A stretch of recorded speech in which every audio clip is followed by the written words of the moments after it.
ગઈશ. કેમ છો બધા? મજામાં છો ને? જેમ દિવાળીની તહેવાર સિઝન આવે છે, ફટાકડાની સિઝન આવે છે, હોળી આવે છે, બરાબર ને?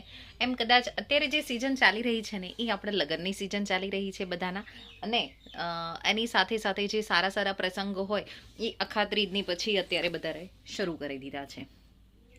મારે અત્યારે તો ખાલી ફક્ત તમને એટલા માટે જ મેં કમ્યુનિકેશન કરવાનું સ્ટાર્ટ કર્યું છે અત્યારે કે કાલે છે ને એક બેનની સાથે મારું કમ્યુનિકેશન થયું તો એને એના બાળકની બાબરી જે આપણે કહીએ ને ઉતરાવાની, તો એના માટે એને એક પ્રસંગ કરવાનો હતો, બરાબર. ઠીક છે, એની પાસે પૈસા નહીં હોય તો મેં પૂછ્યું તમે આયોજન કઈ રીતે કરશો? તો કે હું લોન લઈ અને પછી આ વસ્તુ મારા છોકરાનો જે પ્રસંગ છે ને હું કરીશ એમ. પણ અને એ પણ છે કે અમુક જે સમાજ છે એની અંદર એ વસ્તુ એટલી ફોર્સલી છે કે તમારી પાસે પૈસાની સગવડતા હોય કે ન હોય આ પ્રસંગ તો તમારે કરવો જ પડે. હા, હું માનું છું કે આપણે આપણી સંસ્કૃતિને સાથે લઈને જ ચાલવી જોઈએ અને આ બધા પ્રસંગો કરવા જોઈએ, પણ એવું જરૂરી નથી કે તમારી પાસે પૈસા હોય કે ન હોય છતાં પણ તમારે પ્રસંગ કરવો જ પડે. કરી શકો છો, તમે નાના પાયે પણ કરો નહીં.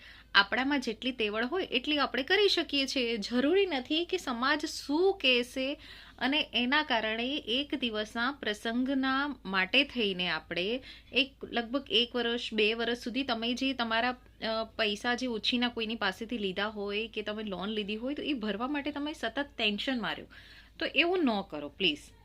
અને બીજું એ છે કે અત્યારે લગ્ન સિઝન પણ છે, તો જરૂરી નથી કે તમારે જેટલી તમારી કેપેસિટી છે એનાથી વધારે ફક્ત ને ફક્ત જે સમાજ છે એ શું કહેશે એ વિચારીને તમે એટલા બધા મોંઘા ખર્ચા ન કરો કે જેથી કરીને તમારે 2-3 વર્ષ સુધી તમારે એ પૈસા આપવા માટે જ તમારે કમાવવું પડે.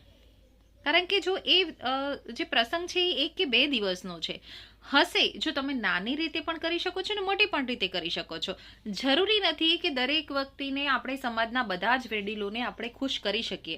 અને ખરેખર તમને જો એવું લાગતું હોય ને તો જો સમાજમાં થોડા ઘણા તમારા પાસે જો વડીલો હોય ને કે જેની સલાહ લેવા જેવી હોય તો તમે એને પૂછી શકો છો.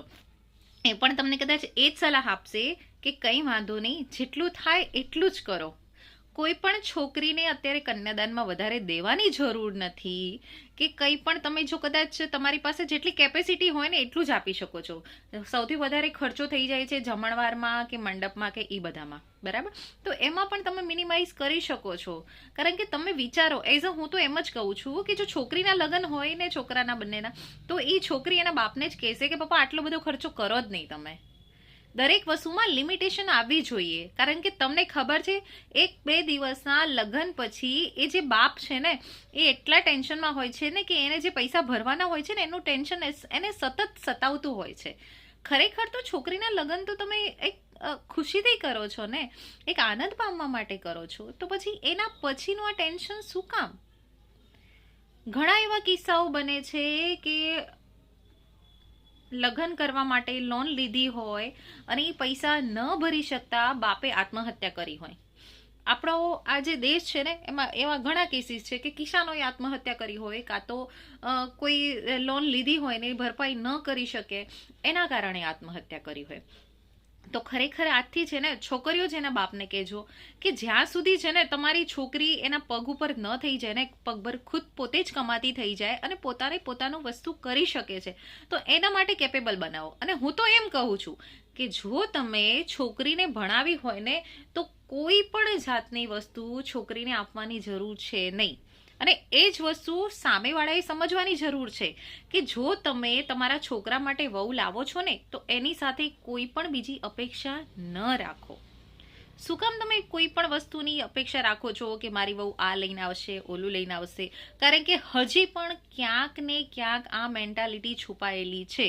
અને આ મેન્ટાલિટી છુપાયેલા પાછળનું કારણ એક જ છે કે જ્યારે પણ કોઈની વહુ આવે છે ને ઘરે ત્યારે એ લોકો આપણો જ સમાજ એ જ જોવા માંગતો હોય છે કે એને ફલાણાએ ઢીંગણાએ શું આપ્યું, ઓલી છોકરીને શું દીધું. અરે તમે એ તો વિચારો, તમારી પણ કોઈક દિવસ છોકરી સામેવાળાના ઘરે જાશે તો તમારી હાલત શું હશે એ તમે વિચાર્યું છે?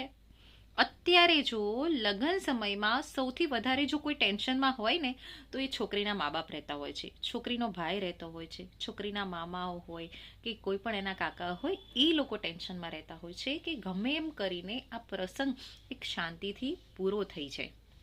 અને એવા પણ ઘણા કિસ્સાઓ બને છે કે જ્યારે વરરાજાઓ જો પરણવા જતા હોય ને ત્યારે એટલો બધો એટીટ્યુડ રાખે છે કે જાણે કે એવો કોઈ મોટી જંગ જીતવા જતા હોય ને એવો બધો મોટો એટીટ્યુડ રાખે છે. અરે એટલો મોટો એટીટ્યુડ ન રાખો, કારણ કે તમારે છોકરી લાવવાની છે. તમે એક વસ્તુ માગવા જાઓ છો, નહીં કે તમે આપવા જાઓ છો. એક બાપની વર્ષો જૂની જે કમાયેલી કિંમત છે ને એ તમે લેવા જાઓ છો. એક છોકરીને જ્યારે તમે સામેવાળાને ઘરે આપો છો ને એનું દુઃખ ફક્ત ને ફક્ત છોકરીના મા બાપ અને એના સગાઓ જાણી શકે છે, નહીં કે વરરાજાવાળા. એટલે જ કહું છું કે જો લગ્ન કરવા જાઓ ને ત્યારે પણ શાંતિ રાખો ને એટલું આશ્વાસન આપો સામેવાળાને કે નહીં, તમે છોકરી અમને આપો છો ને એટલે ખરેખર તમે અમારી ઉપર ઉપકાર કરો છો. બરાબર ને? તો આજથી છે ને બધા જ આટલાને જેટલા પ્રસંગો જાઓ ને ત્યારે એક હેપીનેસથી જાજો. અને કોઈ પણ જગ્યાએ તમને એવું લાગે ને કે આ વસ્તુ ખોટી થઈ રહી છે તો થોડોક સમજવાનો કે સમજાવવાનો ટ્રાય કરજો. જરૂરી નથી કે આપણે બધા એ બધાની લોકોની જોડે જઈ અને એના મગજ ચેન્જ કરી શકીએ, પણ કદાચ મારી આ વાત એક નહીં, બે નહીં, કદાચ 3 લોકો પણ સાંભળશે ને તો કદાચ કોકનું હૃદય પરિવર્તન થઈ જાય તો એ મારા માટે ને તમારા માટે ખુશીની વાત હશે. ઠીક છે? Bye bye.